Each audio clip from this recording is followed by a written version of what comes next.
الحمد لله وحده والصلاة والسلام على من لا نبي بعده. بسم الله الرحمن الرحيم. ومن لم يحكم بما أنزل الله فأولئك هم الظالمون.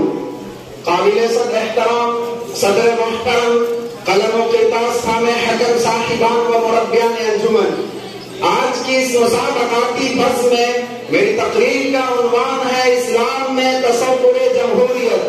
حضرات، حیران ہوں کہ مشرق اور مغرب کو کیسے جمع کروں، پریشان ہوں کہ سکہ رائج الوقت کو کیسے ٹوٹا کہوں، سخت الجھن میں ہوں کہ اقتدار اور قوت کے بدمست بھینسوں سے کیسے پھروں.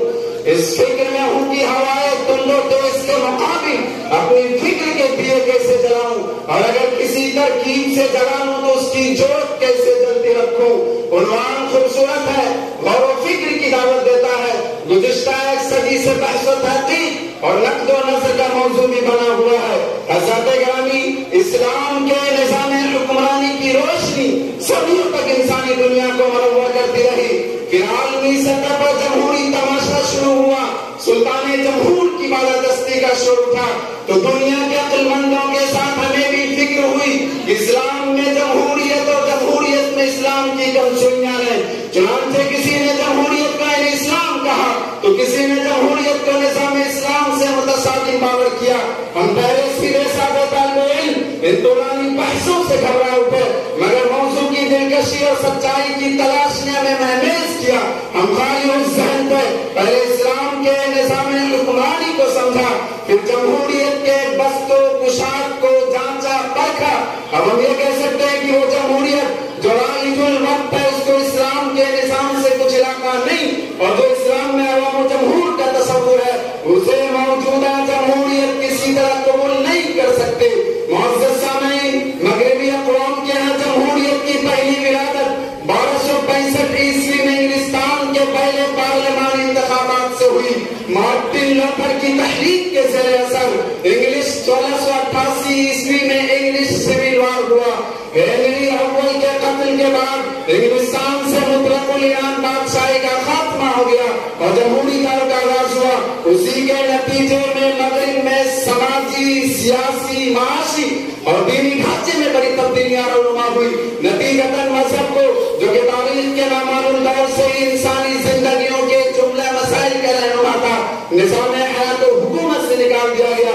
علامہ اقبال نے اس پر شاندار تبصرہ کیا: ہوئی دین و ملت میں جس دم جدائی، ہوس کی امیری ہوس کی وزیری. معزز سامعین، یونانی مفکر ہیروڈوٹس کہتا ہے کہ جمہوریت ایک ایسی حکومت ہوتی ہے جس میں ریاست کے حاکمانہ اختیارات قانونی طور پر پورے معاشرے کو حاصل ہوتے ہیں. سب سے صاف بات ابراہیم لنکن نے کی ہے.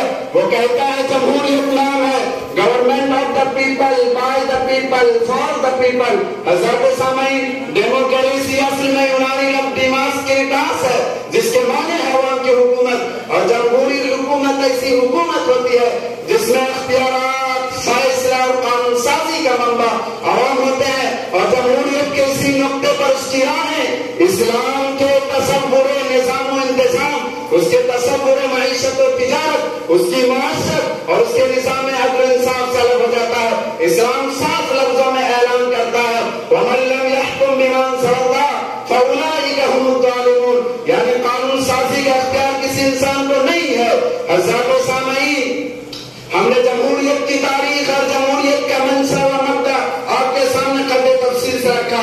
دنیا میں رائجین جمہوری نظریات اور نظام کا اسلام سے دور کا واسطہ بھی نہیں ہے. تو آخر اسلام کس بات کا داعی ہے؟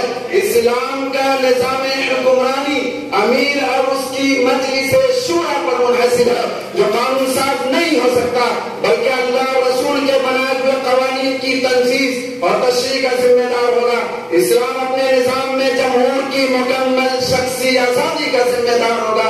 اسلامی نظام حکومت میں سب سے اعلیٰ حکومتی اتھارٹی کو ادنا سے ادنا شہری براہ راست روک ٹوک کا حقدار ہوگا. خلیفہ یا امیر مطلق العنان بادشاہ جابر ڈکٹیٹر یا ربر اسٹمپ نہ ہوگا، بلکہ اسے جمہور کی ضرورت کا کفیل سمجھا جائے گا. غرض یہ کہ اسلام کی نگاہ میں حکمران عوام کا خادم ہوگا. وآخر دعوانا الحمدللہ رب